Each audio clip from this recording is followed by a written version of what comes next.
코치 라디오 6번째 에피소드에 초대한 게스트는 KLPGA 정회원이시고 투어펫 인증교육을 진행하고 계신 박보영 프로님이십니다. 투어펫 프로그램을 프로님들 대상으로도 이렇게 교육도 하시고 하잖아요. 네, 하고 네. 있습니다, 지금. 네.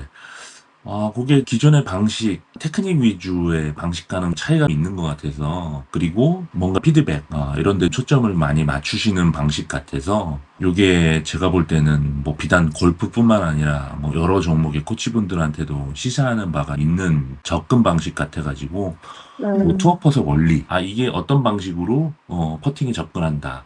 라는 얘기를 해주시면 여러 종목 코치님들이 골프를 또 많이 치시기 때문에 다른 종목의 그 지도자님들도 골프를 많이 치시더라고요. 그렇죠. 좀 생소하실 수도 있을 것 같은데, 네. 퍼팅 레슨이라는 것 자체가 일단 코치님들도 사실 많지는 않지만, 이 투어펫을 또 사용하고 있는 코치도 많지는 않거든요. 네. 그래서 또 이제 소개를 좀 해드리자면은, 투어펫의 원리라고 하기보다는 이제 투어펫의 피드백의 원리라고 설명드리는 게 조금 더 정확한 표현일 것 같아서 네. 소개를 좀 해드리려고 합니다. 그 투어펫은 기기 안에서 음. 투어펫 테스트라는 훈련이 있어요. 네. 거기에서 이제 테스트를 통하면은 이제 결과가 마지막에 나오는데 그 네. 결과지식을 올바르게 해석하는 훈련이 원리이고요. 네. 조금 더 자세하게 설명드리자면 이제 결과지식이라는 것과 그다음에 수행지식이라는 것을 정확하게 가지고 두 가지를 가지고 피드백을 드리고 있고 이것을 실시간으로 이제 피드백을 계속 주고받는 트레이닝 과정이거든요. 네. 결과지식이라는 거는 이제 외부 세계에서 일어난 일, 이 퍼팅이 미스난 이유가 리딩을 잘 못했는지, 아니면 거리 조절을 잘 못했는지, 출발 방향을 잘 못했는지 고르거나 해석하는 것을 말하고요. 그리고 수행 지식이라고 하는 것은 이 결과 지식이 나온 원인 동작에 대한 지식입니다. 네네. 예시를 드리자면 퍼팅을 했는데 오른쪽으로 미스를 했어요. 그리고 이 공은 홀을 조금 지나쳤고요. 그럼 이것에 대한 이제 결과 지식은 홀을 지나간 정도는 거리가 적절했으며 하지만 출발 방향이 미스가 됐다라고 해석하는 것을 결과 지식이라고 하고요. 네. 그러면은 이 공의 방향이 틀어지게 한 원인은 어떤 동작이었는가에 대해서 저희가 다시 해석하는 것을 이제 수행 지식이라고 합니다. 네. 투어펫은 결과 지식을 보여주는 이제 AR 기기고요. 네. 그래서 플레이어하고 이제 그 퍼팅 미스한 것을 다시 리뷰하면서 이때 동작의 느낌에 불편함이 있었는지 아니면은 퍼팅을 실행하기 전에 어떤 생각들 그리고 어떤 준비를 하고 이 퍼팅을 임했는지 를 통해서 이제 원인 동작에 대한 분석을 플레이어가 스스로 말할 수 있게 이렇게 실시간 피드백을 줄 수 있도록 이제 하는 것이 이제 투어펫 피드백의 원리라고 생각하시면 될 것 같아요. 네네.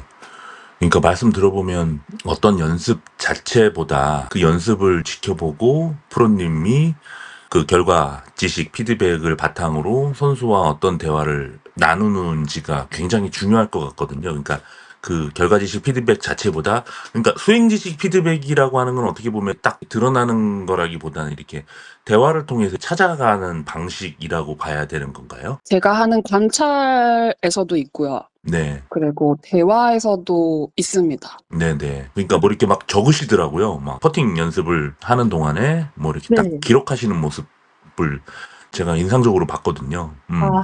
네. 음. 그때 기록하는 것은 선수의 어떤 특징적인 그 동작이라든지 그러니까 동작을 많이 이제 좀 보죠. 고개를 몇 번을 이제 돌려서 홀을 확인하네, 뭐 아니면 마지막에 손을 좀 들고 퍼팅을 하네, 뭐 여러 가지 어떤 그 트리거 동작 같은 것도 좀 하고요. 또 어떤 위치에서는 이 트리거를 안 하네, 뭐 이런 것들도 좀 체크를 하고요. 퍼팅을 한번 시도하는데 시간이 오래 걸리는 장소에서는 여기서는 시간이 좀 오래 지체되네, 이런 것들 이제 기록을 해뒀다가 그 미스를 한 시점과 제가 기록한 시점이 같으면 그러면은 이제 끝나고 이제 질문을 하죠, 제가. 이때 이런 동작들을 하던데 뭐 특별하게 이유가 있느냐, 이걸 하는 어떤 의미가 있느냐, 정답을 원하는 것은 아니고 왜 이런 것을 하는지에 대한 부분들을 이제 물어보고 그것과 이제 퍼팅의 미스가 분명히 이제 좀 연관은 좀 있을 것이다라고 생각해서 이제 그 사이사이에 관찰하고 이제 많이 적어 놓습니다. 그러니까 그 말씀 들으니까 저도 골프를 어쨌든 쳐본 입장에서 생각을 해보니까 뭐 퍼팅 동작이 어떻게 보면 일반적인 드라이버 샷이라든가 아이언샷, 뭐 칩샷 이런 것들에 비해서는 어쨌든 굉장히 정적인 느낌이 있고 그러다 보니까 동작에 대한 자기 감각이라든가 어떤 느낌 같은 거를 이렇게 질문을 구체적으로 주셔도 잘 이야기하기 쉽지 않아 할 것 같기도 하거든요. 뭐 일단 제 어떤 추측이. 네, 맞습니다. 제가 네. 물어보면은 네. 그때 어떤 느낌으로 쳤는지 어떤 의도가 있었는지 모르시는 분들이 많아요. 그럴 때는 이제 뭐 후속 질문이라든지 뭐 후속 대화가 중요할 것 같거든요. 맞아. 그렇게 될 경우에는 본인이 무의식적으로 행동한 부분들이잖아요. 그 네네. 현상 자체가. 네. 그러면은 이때 이런 동작들을 하더라. 그러면은 그 2차적인 질문은 감정에 대한 질문을 합니다. 그 순간에 그 퍼팅이 어렵다고 생각이 들었는지 아니면은 과거에 그런 퍼팅을 마주했을 때 좀 무서웠거나 두려움을 느낄 만한 어떤 사건들이 있었는지 그렇게 이제 감정에 대한 질문을 2차적으로 하면은 대답이 나와요. 많이 이런 비슷한 곳에서 퍼팅을 미스를 했었고 아니면 특정한 사건이라고 한다면은 뭐 어떤 대회라든지 중요한 퍼팅을 했는데 늘 하던 거였는데 그걸 미스를 함으로 인해서 그 대회나 그 라운딩을 좀 망쳤다. 그런 경험들이 있다라고 얘기를 하세요. 그것들이 좀 누적이 돼서 그 자리에 서면은 좀 불안해하는 것 같아요라고까지도 얘기를 하시죠. 거의 멘탈 코치의 역할로 넘어가시는 수준이네요. 네, 그럴 수 있을 것 같네요. 그렇게 말씀하시니까. 그래서 저 인스타 그 닉네임도 이게 마음이 들어가는 걸로 이렇게 바꾸셨구나. 네, 맞아요. 마음으로 바꿨어요. 네. 근데 하다 보니까 네. 그 경험이라는 것을 계속 지속하려고 하다 보니 두려움을 넘어서서 공포로 바뀌면은 학습이 안 되더라고요. 받아들일 수가 없으시더라고요. 입으로는 받아들이겠고 내가 변화를 가지겠다라고 하지만 정말로가 없더라고요. 제가 드리는 이 도움을 잘 받아들이고 또 어떤 그 위기에서 벗어나고자 하셔서 저를 찾아온 건데 네. 어떻게든 도움을 드리고 싶어서 하다 보니 기술적인 것만으로는 이 사람들이 변화를 가지긴 힘들겠구나. 어떤 성장 마인드셋을 가지기에는 두려움에 대한 부분들을 반드시 긍정적인 환경으로 바꿔서 받아들일 수 있고 이걸 시도한다고 해서 나쁜 일이 없구나를 경험하셔야 레슨 약발이라고 하나요? 그게 먹혀들었다니까. 그래서 저의 이제 그런 닉네임도 바꾸게 된 것 같아요. 그렇게 뭔가 자기도 미처 인지하지 못했던 저기 저 밑바닥에 있는 무의식에 잠재되어 있는 그런 어떤 뭐 불안이랄까 두려움 같은 걸 이렇게 프로님과의 이렇게 대화를 통해 가지고 그거를 이렇게 드러내면 확실히 그 이후에 변화가 조금 더 수월하게 일어나는 거를 좀 많이 경험하셨나요? 네, 좀 많이 경험을 했어요. 예를 들자면은 어떤 주니어 학생이었는데 네. 이제 일정한 공을 치게 되면은 저희가 구력이라고 얘기를 하거든요. 네. 그 구력이 일정한 어떤 기간이 되면은 그 특정한 스코어를 기록할 수준까지 와야 하는 통계들이 좀 있어요. 그냥 경험적으로. 예를 들자면 주니어 선수들 중에서 뭐 1년 정도 플레이를 했으면은 뭐 80대 초반에서 뭐 70대 타수를 기록을 해야 한다 뭐 이런 것들이 있는데 그 기록을 넘지 못하는 선수가 한 명 왔었거든요. 그 친구는 본인이 얘기를 하기로는 내리막 경사가 있고 한 1m 정도 되는 퍼팅이 너무너무 어렵대요. 특정 경사가 뭐 있는 거는 뭐 또 맞겠지만 여튼 내리막이라는 경사가 있는 상황에서 1m일 때 너무너무 무섭고 퍼팅이 많이 흔들린다라고 얘기를 하더라고요. 왜 그런 생각들을 하게 됐는지 이제 물어 보니까 먼저 얘기를 했지만 이 친구가 이제 특정 기간 정도 공을 치면 그 스코어를 기록을 해야 되는데 그 스코어를 기록을 하지 못해서 그 퍼팅을 마주할 때마다 1m 퍼팅을 마주할 때마다 너무 그 부담스럽고 무섭고 힘들더라고. 이게 몸이 좀 안 움직일 정도까지도 한번 경험을 해봤다고 하더라고요. 이제 그러면은 우리가 그것에 대한 두려움을 느꼈으니까 어떻게 하면은 이 두려움을 바꿔서 할 수 있을지에 대한 이제 고민들을 제가 이제 얘기를 하면서 이 친구한테는 저의 얘기를 한번 경험을 해줬죠. 이거 좀 약간 옆길로 새겠지만 이제 저의 경험인데 제가 선수 시절에 이런 거 저희 좋아요. 예. 제가 이제 프로로 이제 데뷔한 지 얼마 안 됐을 때 아버지가 마지막 홀에서 저의 퍼팅을 보고 계셨어요. 최악. 네. 퍼팅을 보고 계셨는데 아빠만 보이는 거예요. 그때 퍼팅을 이제 마무리를 하려고 5, 60cm의 퍼팅이었고 정말 경사도 없고 밋밋했거든요. 그걸 제가 놓쳤어요. 놓치고 나와서 아버지가 이제 좀 얼굴이 울그락불그락 하시면서 하셨던 말씀 중에 발로 차도 그것보단 잘하겠다. 아이고 아버님. 저한테는 꽤 상처가 이제 컸죠. 지금은 웃지만. 네. 그래서 나도 프로가 됐을 때도 이제 그 퍼팅을 많이 미스를 했다. 그리고 성공하는 퍼팅보다는 미스하는 퍼팅이 훨씬 많을 것이고 이제 통계적으로 뭐 프로들도 한 2.5m 정도 될 때는 그 2.5m 이내일 때 PGA 투어 선수들도 성공 확률이 이제 42% 정도밖에 안 된다. 그러니까 당연히 아직까지 우리 친구가 도전한 지 이제 프로가 아닌 엘리트 선수로 도전한 지 얼마 안 됐기 때문에 실패하는 건 당연한 거다. 이 실패한 거에 대해서 나는 인생 망했어. 엄마 아빠한테 혼날 거야. 프로님한테 또 혼날 거야. 뭐 이런 식으로 생각하기보다는 프로들도 10개 중에 4개밖에 성공 못한다고 하니까 당연히 지금의 너의 수준에서는 당연히 이것보다 더 성공을 못하는 게 맞는 거고 대신에 우리가 여기에서 뭐 4개까지 성공을 하기 위해서 어떤 노력을 해야 하는지 그리고 그 노력들을 어디에 집중을 해야 하는지 좀 생각을 해보자. 너는 아직 골프에 대해서 미숙하다. 그러니까 우리는 미숙하지 않도록 조금 더 퍼팅에 대해서 알면은 이걸 더 잘할 수 있을 것이다. 이렇게 해가지고 이제 그 친구하고 이제 퍼팅에 대한 이제 레슨을 이제 진행을 했죠. 중간 과정들은 생각하겠지만 결과적으로는 이 친구가 2주 뒤에 그 본인의 베스트 스코어를 기록을 했어요. 그리고는 저한테 너무 감사하다고.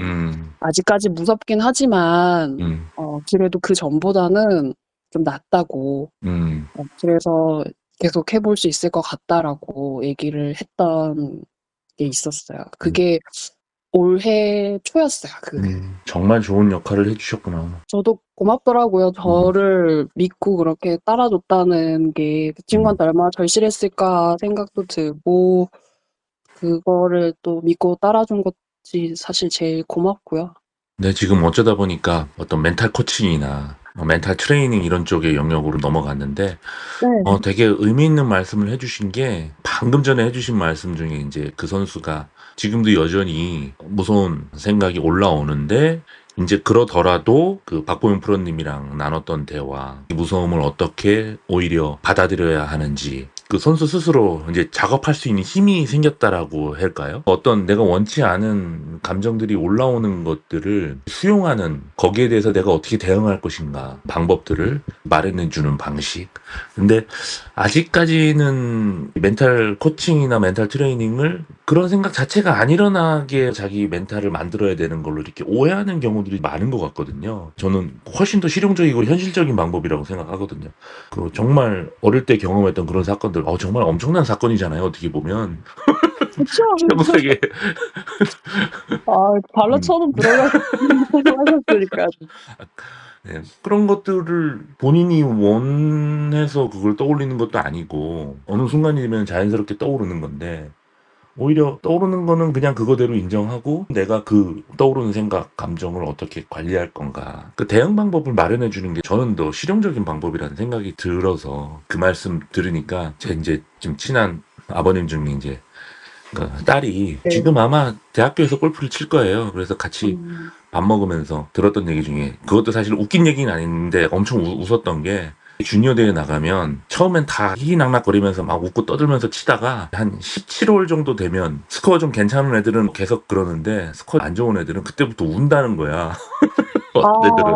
어떡해. 저 그늘집에서 박보영 프로님처럼 네. 아버지든 어머니든 이제 기다리는 게 이제 느껴지는 거지. 그러면서 이제 또 혼날 생각하니까 그렇게 갑자기 스윙하면서 우는 애들이 많아. 그 아까 피드백 네. 관련해서 네. 연결되는 내용 같은데 언어화를 중요하게 여기시잖아요. 언어. 혹시 코칭에서는 언어화가 좀 비판을 받잖아요.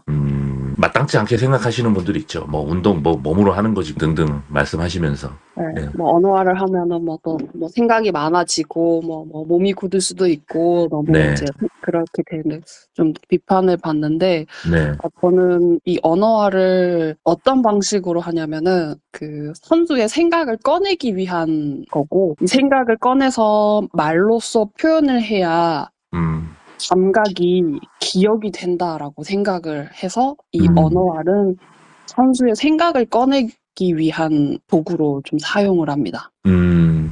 그리고 이렇게 이제 계속해서 그 친구에 대한 생각, 느낌, 그래, 그러면 너가 이거를 다음번에 또 하려면 어떻게 할까? 어떻게 하면 또 비슷하게 반복할 수 있을까? 똑같이 반복은 사실 힘드니까.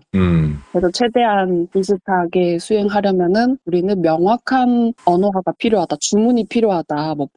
동작을 예를 들면 팔꿈치를 어떻게 위치시킬 것이고 손의 감각을 어디에 집중을 할 것이며 이거를 언어화 시켜야 우리가 두려움을 느끼거나 하는 그 순간들에 두렵지만 나는 이걸 해내야 하고 해야 하는 사람이니 두려움은 두려움대로 있고 그래도 불구하고 이 언어화 시킨 그 주문을 떠올려서 동작을 수행해낼 수 있게 이제 이 언어화를 좀 사용을 하죠. 코치님이 몇몇 중요한 어떤 트리거가 될 만한 단어나 어떤 표현들을 정하기보다는 선수랑 이야기를 나누는 과정에서 이렇게 선수마다 만들어 나간다고 보면 되는 걸까요? 네, 그걸 정확하게 보셨어요. 제가 이 언어화를 하게 된 데서는 좀 한 두 군데서 아이디어를 얻어온 거거든요. 첫 번째로는 이제 긍정적인 사고와 부정적인 사고를 내가 구분하지 못한다라는 것에서 저희 코끼리 생각하지마 이제 대표적으로 네네. 그럼 코끼리를 떠올리게 된단 말이죠. 네. 네.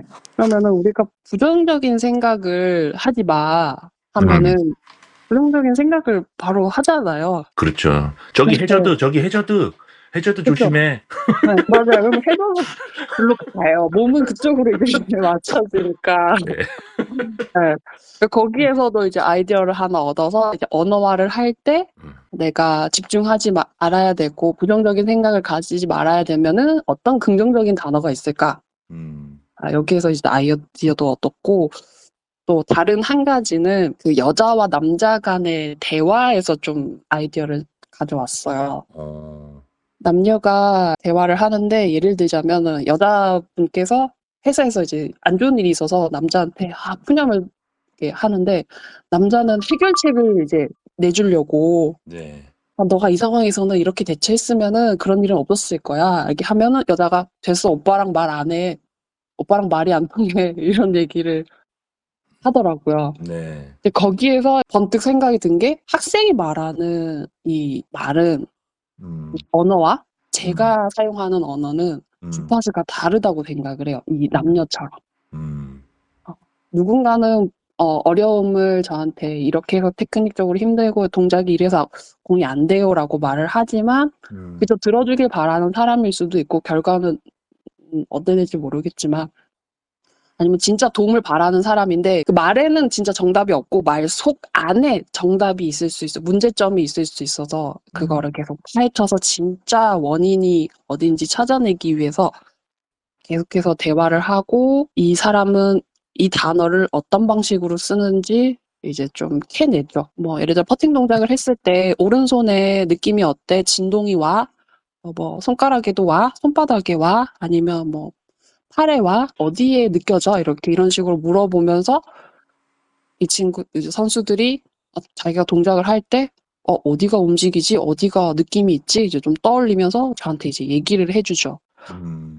그걸 가지고 너가 앞으로 퍼팅을 할 때 동작에 그러니까 이 동작을 해서 결과가 좋았을 때는 너가 손바닥으로 감각이 왔을 때 결과가 좋았어. 그러면은 우리가 수행을 이제 동작을 계속 반복할 때 손바닥의 느낌을 가지려고 계속 그 손바닥에 어떤 느낌이 있는지 살펴보려고 하면서 우리 계속 퍼팅을 좀 해보자.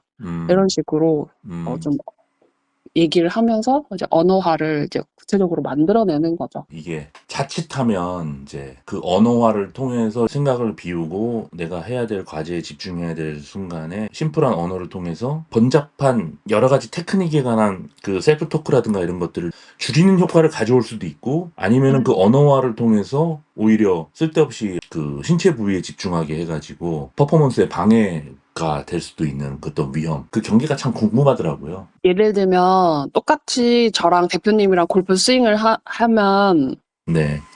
제 몸에서 느껴지는 감각이랑 대표님 몸에서 느껴지는 감각은 다르거든요. 클럽을 네. 휘둘렀을 때, 뭐 저는 휘두르니까 팔로 휘두른다라고 이제 표현할 수 있고, 대표님께 어떻게 휘둘러지는지 한번 표현해 주실래요? 그러니까, 저는 이제 허리가 이렇게 휙 들어가면서 이제 휘둘러지는 것 같아요.라고 이제 얘기를 하실 수 있어요. 그러니까 네. 같은 동작이지만 다르게 느껴지고, 그래서 학습자가 느낀 몸의 감각을 본인만의 언어로 정리를 하는 게 좀 중요하다 생각해서 같은 동작을 배우지만 우리는 다르게 느껴질 수 있고 그 다르게 느껴짐을 우리가 말로 표현을 해야 그 감각을 표현해야 다음 시도 때 계속해서 그거를 반복하고 그 단어만 떠올려도 우리는 이 느낌을 떠올려서 몸이 반응을 하게 할 것이다. 라고 이제 얘기를 해서 반복을 많이 하게 되는데 예를 들자면 제가 퍼팅 레슨을 하는 사례인데요. 이거는 저의 인스타그램에도 릴스로 올라가 있어요. 그립의 압력에 대한 얘기인데요. 네. 레슨을 진행을 할 때 그 그립의 압력을 각자가 느끼는 정도가 다르거든요. 일반 골퍼인 여성분하고 대표적으로 일반 골퍼인 남성, 남자, 여자로 이렇게 나눠서 봤을 때 이 여자와 남자의 악력의 총량이 달라요. 남자분들 같은 경우는 악력을 한 손에 뭐 예를 들어 왼손이 뭐 악력이 40kg 이상 나오는 사람들이 많거든요. 근데 여자분들은 40kg까지 안 나와요. 근데 똑같은 무게의 퍼터를 사용하신단 말이죠, 이게. 네. 그러면 이 퍼터를 들고 동작을 해야 하는데 쥐고 있는 악력은 이 남녀가 다르게 느껴져요. 그러니까 퍼터 같은 경우는 요즘 좀 많이 유행하는 이제 큼지막한 퍼터들이 한 500g 정도 넘어가는데 악력의 총량이 다르니까 500g의 아령을 들기 위해서 아령으로 대체를 할게요. 500g 아령을 들기 위해서 남녀가 이 아령을 쥐는 악력은 다르게 느껴져요. 네네. 남자가 500g 드는 거는 뭐 사실 크게 느끼지 않잖아요. 네. 근데 여자분들은 500g을 들더라도 좀 그립이 좀 단단하게 쥐어져야 하는 느낌 드시는 거죠. 그러니까 이거를 이제 레벨화 시키자라고 제가 제안을 해요.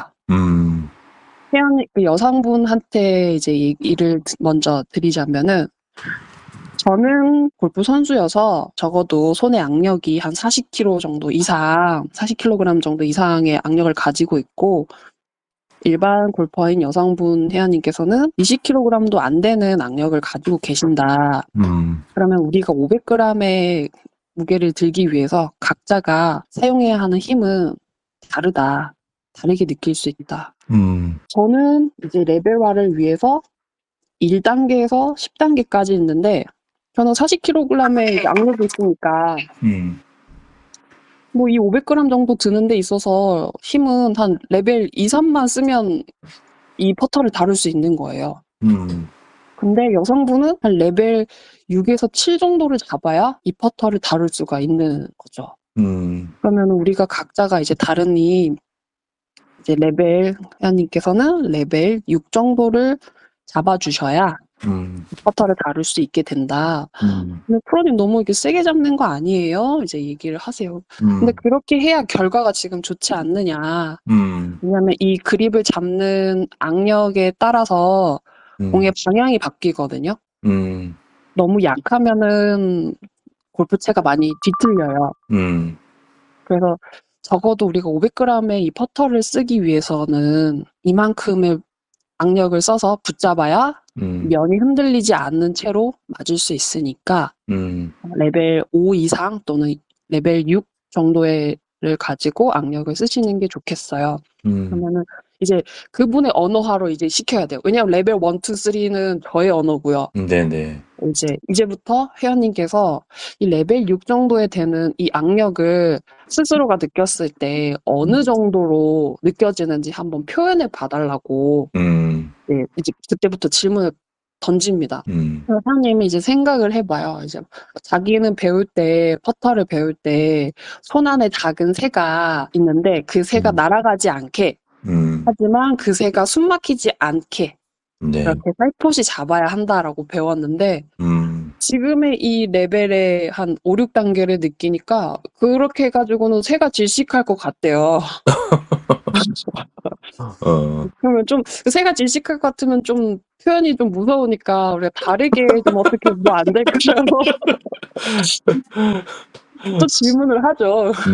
그래서 옆에 자기 파우치에 이제 핸드크림 같은 게 있으니까 제가 핸드크림 같은 건 어때요? 라고 제가 얘기를 했어요. 그러니까 그러면 핸드크림 이러면서 이 핸드크림을 짜는데 이렇게 한 번에 쭉 짤 수 있을 정도야 되겠네? 이렇게 얘기를 하시더라고요. 그래서 그러면 우리 이제 새에서 이제 핸드크림 이쪽으로 그 표현을 좀 바꿨으니까 앞으로 그립을 잡으실 때 이제 핸드크림을 이제 쭉 세게 쭉 짜는 느낌으로 잡는다고 생각하시고 플레이 하시면은 공의 방향이 똑바로 갈 겁니다. 이렇게 이제 언어화의 이런 사례가 있었어요. 이거 정말 너무 좋은 사례다. 너무 통찰력 쩌는 진짜 사례네요. 그러면 이제 이후에는 그분하고 퍼팅에 관한 교습을 할 때, 뭐 그립에 관한 얘기를 할 때는 핸드크림이라는 단어만 반복해서 네, 맞아요. 이야기하면서 계속 인풋을 넣어드리면 되겠네. 네, 맞아요. 네. 까먹으면 한 번씩 이제 핸드크림 이렇게만 얘기를 해도 말씀하신 것처럼 맞다 이러면서 네네. 하시거든요. 너무 많이 짜신 거 아니에요? 뭐. 그래서 안 나오는 것 같은데 핸드크림이 이렇게 얘기를 하죠. 네. 요런 방식으로 하면 제가 그 질문을 드렸던 오히려 그 언어화가 내적 주의 초점을 유발해가지고 퍼포먼스를 방해하는 일은 없겠네. 덜 하지 않을까요? 네네. 예. 그렇게 게다가 맞춤의 표현을 찾기까지는 과정이 좀 오래 걸리긴 하는데 네. 좀 좋은 방향으로는 풀리는 것 같아요.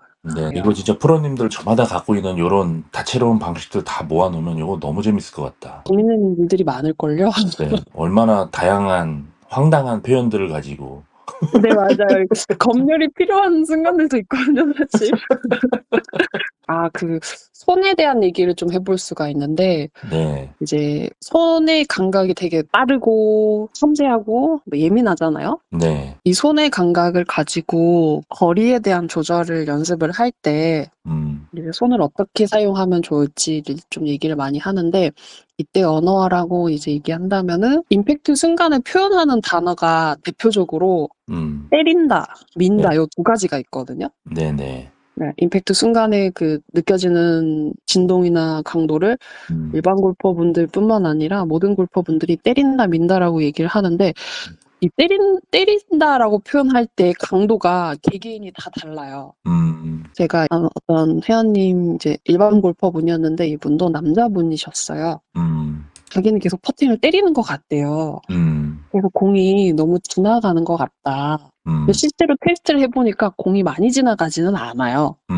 저희가 이제 많이 지나간다라고 얘기를 하는 범주가 홀 지나쳐서 한 70cm 이상을 지나갈 때는 많이 지나간다라고 하는데 이 정도 안 지나가시는데 자기는 계속 때리는 것 같아서 기분이 안 좋대요. 코치 입장으로 봤을 때는 결과는 괜찮은 범위 안에 있고 근데 기분이 좋지 않다라고 하니 때린다의 이것에 이 사람이 굉장히 많이 꽂혀 있구나. 근데 때린다에 대한 정의 그리고 해석이 좀 더 명확해야 되겠다. 왜냐하면은 결과는 좋은데 부정적으로 느끼니까 이거를 긍정적으로 느껴서 계속 이 결과를 유지하실 수 있게 저는 도와드리고 싶더라고요. 왠지 때리지 말아야 돼라는 생각을 퍼팅 전에 굉장히 강하게 하실 것 같아. 네, 맞아요. 네. 골프에서는 때린다라는 표현이 되게 부정적으로 사용되거든요. 퍼팅을 때린다. 너 퍼팅을 때려서 여기 안 들어가는 거야. 네. 어차피 안 들어가는 건데 때리나 미나. 회원님한테 우리가 손바닥으로 뭔가를 칠 때 때린다라고 할 정도면은 어떤 동작, 어느 스윙 정도를 해야 때리는 범주가 될까요? 그래서 예를 들자면은 뺨을 때린다도 있을 텐데 뺨을 때린다면 풀스윙을 하는 게 좋을까요? 아니면은 스냅만, 손목 스냅만 해서 때리는 게 좋을까요? 요거는 힘이 안 걸리겠죠? 그래서 이렇게 여쭤보니까 자기가 풀스윙은 안 날린대요. 네. 근데 이제 스냅이긴 한데 팔꿈치 정도까지는 그래도 좀 스냅이 들어가는 것 같다. 때려보신 분의 감각인데. 그래서 저 그래서 왕년에 혹시 학창 시절에 좀 싸움 좀 하셨나요? 그랬죠. 그러니까 그건 아닌데 막 이렇게 하면서 그럼 우리가 때린다는 표현에 대해서 조금 정의를 해볼 필요가 있다. 다른 때린다는 표현을 한번 제가 예시를 드려보겠다. 우리가 피아노 건반을 제가 예시를 들었어요. 네. 그러면 피아노 건반은 누른다일까요?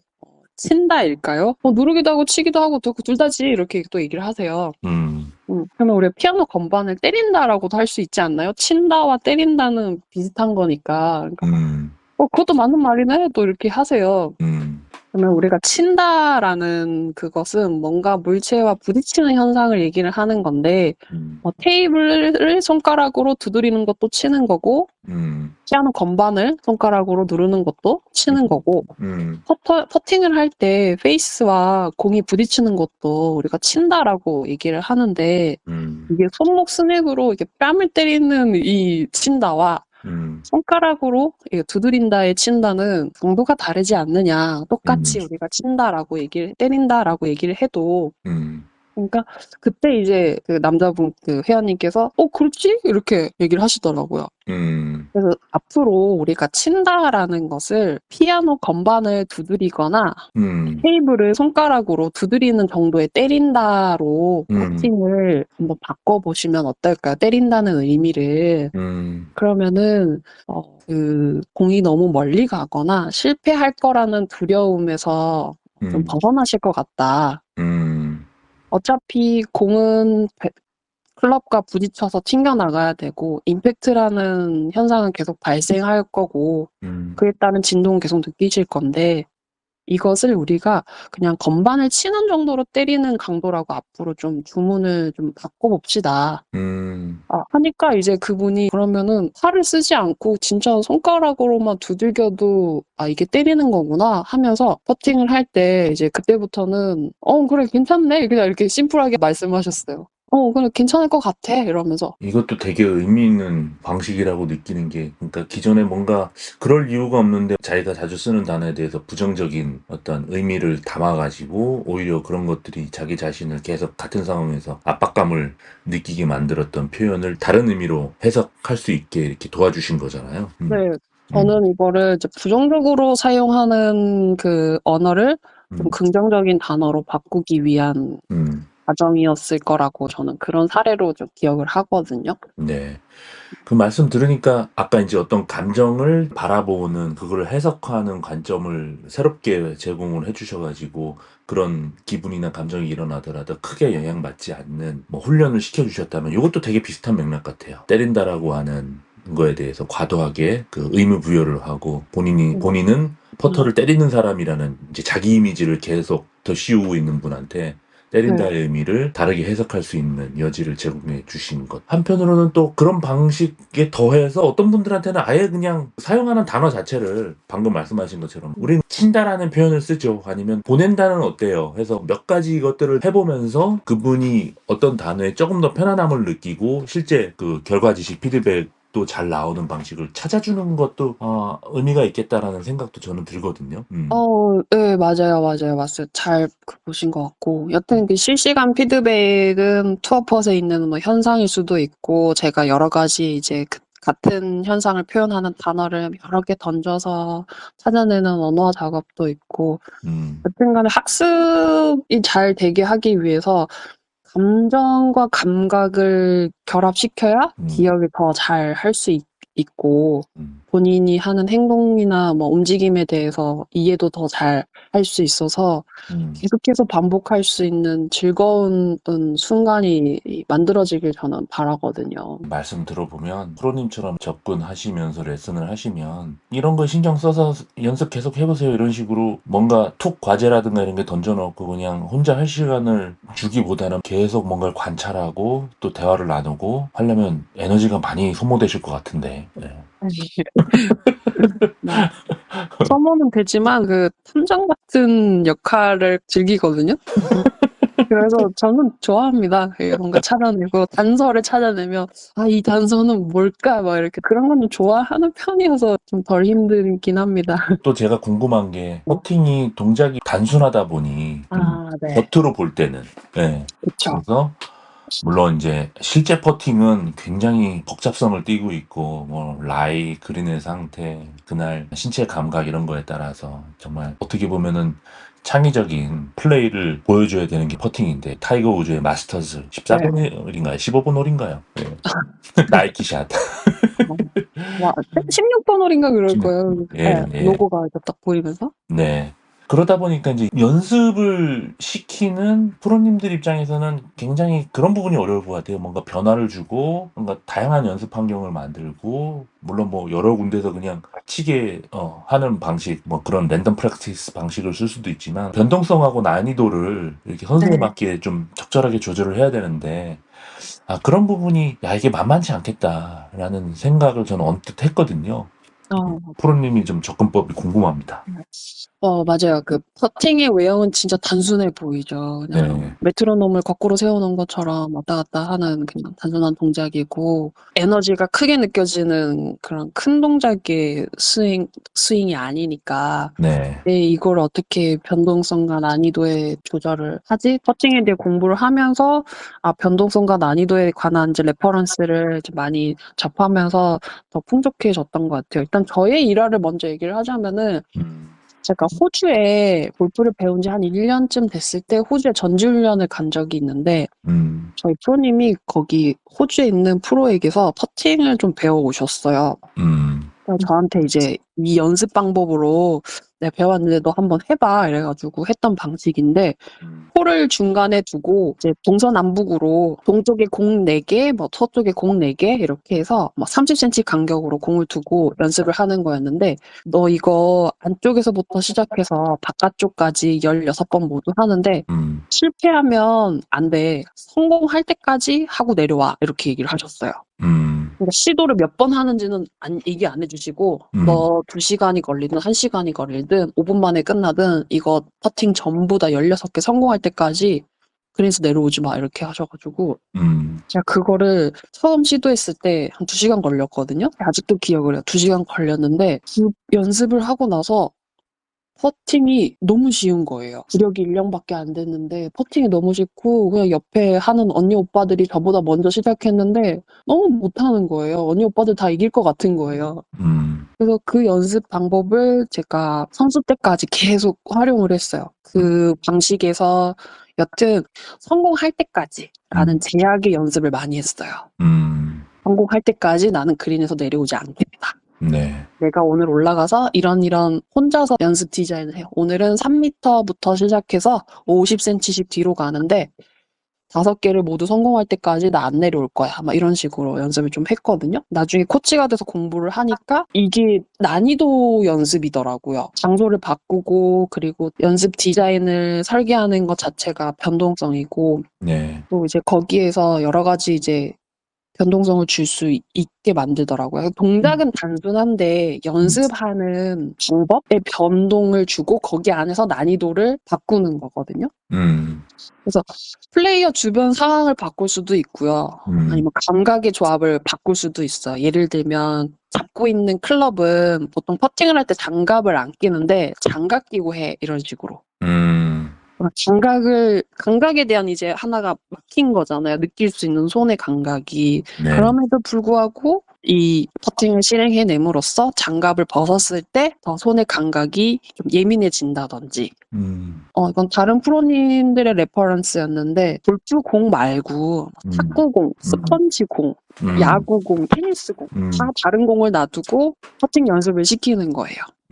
똑같은 동작을 수행하지만 공이 달라짐으로써 공에서 오는 느낌들도 다르고 언제든지 이런 바뀌는 환경에서 내가 퍼팅을 성공시켜야 한다라는 거. 또 이제 환경에서 또 바꿀 수 있다라고 한다면 아까처럼 동서남북으로 놓는다든지 그걸 다 성공할 때까지 하고 그리고 마지막 퍼팅, 16번째 마지막 퍼팅은 누군가를 불러서 그걸 지켜보게 하는 이런 식으로 같은 연습이지만 난이도를 다르게 네. 만들 수 있게 하는 방식으로 환경의 변화죠. 환경의 변화, 거기 안에서의 뭐 난이도 변화. 이게 다 같은 말인 것 같은데 제가 하다 보니까 제약주도 연습이라고 훈련이라고 해야 되나요? 이렇게 변동과 난이도를 조절하고 있어요. 누가 옆에 지켜보는 것도 그 별거 아닌 것 같은데 엄청난 제약으로 작용하죠. 네. 아, 그쵸. 많은 사람 중에 부모님만 이렇게 빛나 보여요. 거기만 또렷하게 보이거든요. 네. 뒤돌아서 있어도 아빠가 어떤 표정으로 있는지 알아요. 아, 진짜. 그래서 그렇게 이제 누군가 지켜보게 하는 것도 꽤 큰 도움이 되더라고요. 그러니까 훈련을 통해서 얻어지는 감각이라는 걸 어떻게 정의하느냐에 따라서 코치가 감각에 대한 어떤 믿음을 갖고 있느냐에 따라서 연습 방법이 많이 달라질 것 같다는 생각이 들어요. 그러니까 감각을 어떤 테크닉이라든가 퍼팅으로 치면 반복 연습을 통해서 5m 퍼팅을 할 수 있는 감각은 이런 거야 라는 게 내 안에 저장이 된다. 요런 관점으로 접근하는 게 약간 전통적인 관점이라 그러면 이제 말씀하신 것처럼 다양한 과제를 방금은 여기서 퍼팅을 뭐 5m짜리 했지만 그 다음 퍼팅은 1m 떨어진 곳에서 조금 더 내리막에서 한다든가 이런 식으로 또 공을 바꿔가면서 한다는 거는 감각이라는 게 순간순간 내 앞에 주어진 어떤 환경 이런 것들을 전반적으로 고려해서 순간적으로 이제 끌어내야 되는 거라고 여기면 이제 방금 같은 연습 방법을 쓰실 것 같고 당연히. 네. 네. 그 골프의 특성이거든요. 골프는 단 한 번도 똑같은 상황이 없어요. 네. 분명히 뭐 어제와 똑같은 위치에서 퍼팅을 한다고 해도 잔디의 길이, 딱딱한 그 그린의 경도, 순간에 서 있는 선수의 마음, 그 선수가 서 있는 전후 상황, 스코어 상황, 어제와 또 다른 스코어를 유지해서 이 퍼팅을 마주할 수도 있거든요. 매번 새로운 상황에서 퍼팅을 하고 한 번도 해보지 않은 상황에서 스윙을 해내야 되기 때문에 연습은 익숙함이 아니라 낯섦을 다룰 수 있어야지 계속해서 반복할 수 있고 토너먼트라든지 그 시합 상황에서 본인이 연습한 것을 가지고 새로운 상황에 적응해낼 수 있다라고 생각을 좀 해가지고 네. 환경들을 일부러 많이 노출을 시킵니다. 좀. 이를테면 전통적인 기존의 퍼팅 연습법 어느 거리에서 10개 또르륵 해가지고 모두 성공시키면 다음 자리로 가서 또 10개 쪼르륵 하고 또 옆으로 이동해서 하는 방식, 소위 말하는 운동학습 쪽에서 얘기하는 블락 프랙티스라고 그러죠. 고정 연습. 이런 방식은 웬만하면 안 하시는 편인가요? 아니면은 그런 것들도 뭐 좀 합니다. 학습자에 따라서 예. 네, 학습자의 레벨에 따라서 실행을 하고 예를 들자면은 이제 일반 골퍼와 엘리트 골퍼로 나눌 수 있을 것 같은데 네. 일반 골퍼분들한테는 그 블락 프랙티스가 필요해요. 그리고 엘리트 골퍼도 마찬가지고요. 일단 골프나 뭐든 처음 배우는 상황이라면은 프랙티스가 반드시 필요하고 그 다음이 연계되는 방식. 내가 3m에서 시작했으면은 3m에서 한 번 치고 3.5m에서 한 번 치고 4m에서 한 번 치고 이런 식으로 단계별로 변화를 주고 네. 그러고 난 다음에 이제 랜덤 연습으로 3m에서 한 번, 그리고 반대쪽 2m에서 한 번, 서쪽 방향에서 2m에서 한 번, 뭐 이런 식으로 같은 거리지만, 비슷한 거리지만 돌아다니면서 친다든지, 이런 식으로 연습 방법의 난이도를 바꾸죠. 그래서 아예 브락 프랙티스를 안 하는 건 아니에요. 좀 고정 연습을 했을 때 약간 성공률이나 이런 것들을 좀 보고 판단하시겠어요. 네. 너무 다는다 그러면 어렵게 해줘야지. 예. 그렇죠. 어렵게 해줘야죠. 예. 그런 상황은 필드에서 절대 없거든요. 그렇죠. 근데 또 너무 기본적인 테크닉이랑 거리감도 없고 뭐 강도 조절도 잘 못하는 분한테 그냥 막 여기저기 하면은 좌절할 수 있으니 성공 경험도 어느 정도 필요하니까 성취감도 좀 필요하고. 그쵸. 성취감이 필요하죠. 그 예. 성취에는 약간의 압박감이 있어야 그 성취가 정말 맛있거든요. 네. 그러니까요. 그런 거를 조절하는 게 정말 어려운 것 같아요. 될 듯 안 되고 막 그쵸. 예, 뭐 막 될 것 간질간질하게 같아요. 만들어주는. 예. 네. 매일매일이 성취는 아닐 수 있겠지만 요거는 내가 좀 손쉽게 할 수 있겠다라고 하는 연습은 하나씩 섞고 또 어려운 연습 하나 섞고 이런 식으로 또 디자인도 하기도 하고 단순히 브락 프랙티스만 하면 필드 갔을 때 연습한 거 하나도 안 나왔다고 얘기하세요. 당연히 연습장하고 필드하고는 다른데 그게 어떻게 나올 수 있냐. 저도 뭐 코칭을 시작한 지 얼마 안 됐을 때는 그 이해를 잘 못했는데 해보니까 이런 식으로 연습이 단계별로 난이도가 올라와야 그리고 최대한 이 단순한 동작이 연습이어도 실전과 비슷한 상황에서 한 번쯤은 수행해봐야 필드 가서 이게 이 다양한 연습이 필요하구나. 이런 걸 프로님이 왜 시키는지 좀 알겠다. 이런 것들을 통해서 이 사람이 나중에 저는 이제 어디 가서도 퍼팅할 수 있을 것 같아요. 뭐 이런 얘기를 하세요.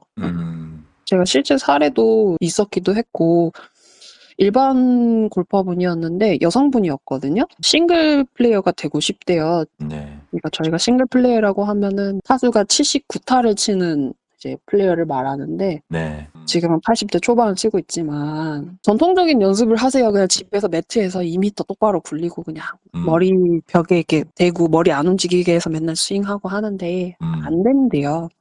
그래갖고 저하고 나와가지고 뭐 내리막에서도 연습해보고 일부러 막 말도 안 되는 조건으로 구슬 같은 거 던져주기도 하고 이거 가지고도 어떻게든 퍼팅 해보세요. 뭐 그다음에 골프채 중심에 맞추지 말고 뒷면으로 쳐보세요. 아니면은 아이언 가지고 퍼팅 한번 해보세요. 이런 식으로 뭐 되게 다양하게 연습시키고 해가지고 그분이랑 작업한 지는 한 2년 정도 됐거든요. 올해 본인은 원하는 타수로 치셨어요. 그리고 결국.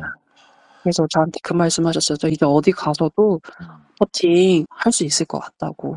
어디 길 가다가도 뭐 돌멩이 같은 거 있으면 굴리시겠네. 예. 저거 어떻게 쓸 수 있을까? 약간 이런 생각도 하긴 해요. 저 차들 되게 매끈매끈하게 생겼다. 뭐 이렇게.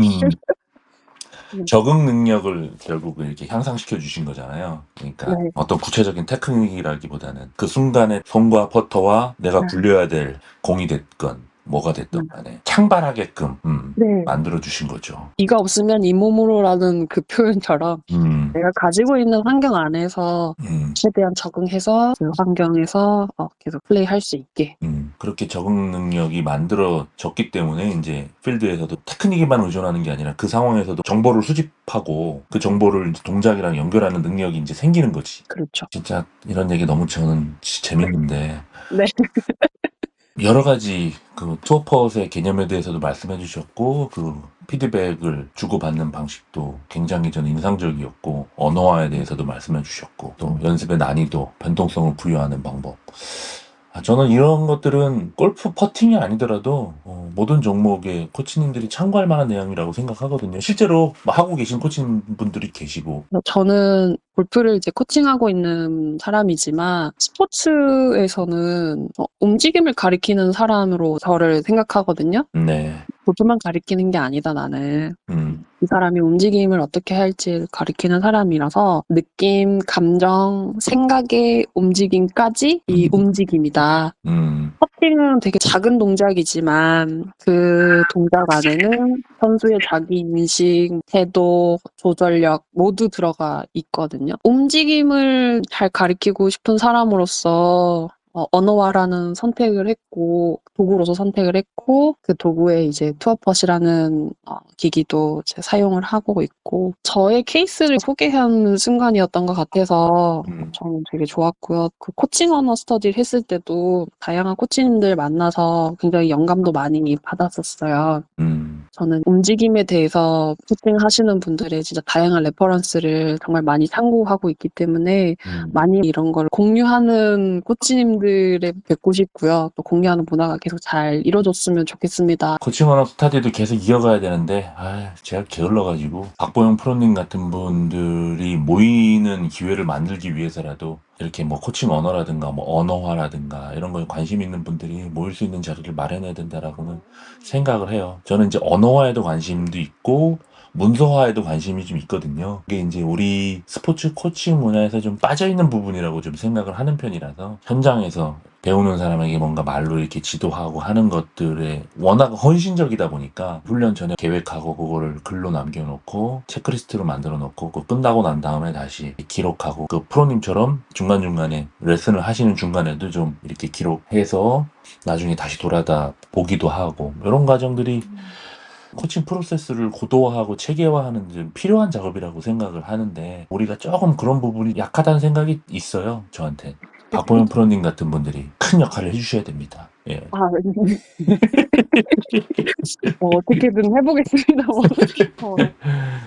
KBJ 인사이드 포럼 가서 주제넘게 강의를 했을 때도 이후에 이런 부분에 대해서 의외로 관심이 많으시다는 걸 느꼈거든요, 프로님들이. 이런 언어화라든가 코칭 언어, 이 동작을 어떻게 좀 전달하면 초보자는 초보자대로, 엘리트 선수는 엘리트 선수대로, 주니어 선수는 주니어 선수대로 잘 전달할 수 있을까? 이 감각과 나의 말을 어떻게 연결할 수 있을까? 이런 부분에 대한 관심. 어떻게 해야 될지 모르겠다라고 생각하시는 것 같아요.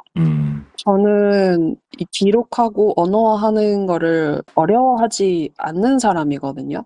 왜냐하면 저는 일기라는 거를 지금도 써요. 블로그도 지금 운영하시고. 네, 블로그도 하고 저의 진짜 그 데스노트 같은 저의 수기 일기장도 있거든요. 그건 평생 공개되면 안 돼요. 공개되는 순간 이민 가야 되는. 예. 네, 그래서 저의 이제 감정들도 이제 적어놔요. 되게 투박하고 날것의 단어들이 있는데 제가 이 기록을 본격적으로 한 게 진짜 골프를 시작하면서였거든요. 골프 일지를 쓰면서 막 엄마 생각난다, 아빠 생각난다, 저 언니 열받는다, 뭐 기타 등등, 뭐 오늘 연습을 뭘 했다. 이런 걸 하면서 글을 쓰고 언어화하는 거를 힘들어하지 않는데 전 좀 오래 걸린 거죠, 어떻게 보면. 그래서 빨리 잘하고 싶은데 시간을 단축시킬 수 있는 방법이나 이런 것들이 특별한 게 있는지를 모르시는 것 같아요. 제가 코칭 언어 스터디를 대표님하고 했잖아요. 그거를 저한테 누가 물어보더라고요. 그거 왜 해? 이렇게. 왜 해? 뭐가 좋아? 거기는 프로들도 없는데 왜 거기 가서 배워? 뭐 궁금해서였을 수도 있고 배우고 싶어서 물어봤을 수도 있고 아니면은 그냥 너 왜 헛짓하고 있어라고 물어본 걸 수도 있겠지만 저는 그때 그 얘기를 했어요. 나는 이 골프 스윙 뭐 예를 들면 데이터가 나오는데 이 숫자를 이제 배우려고 하는 이 플레이어한테 번역해주는 사람이다. 그래서 이 언어가 일단 풍족할 수 있어야 되고 언어를 전달하는 방식도 많이 있어야 그 사람한테 이 숫자를 번역해서 보여줄 수 있다.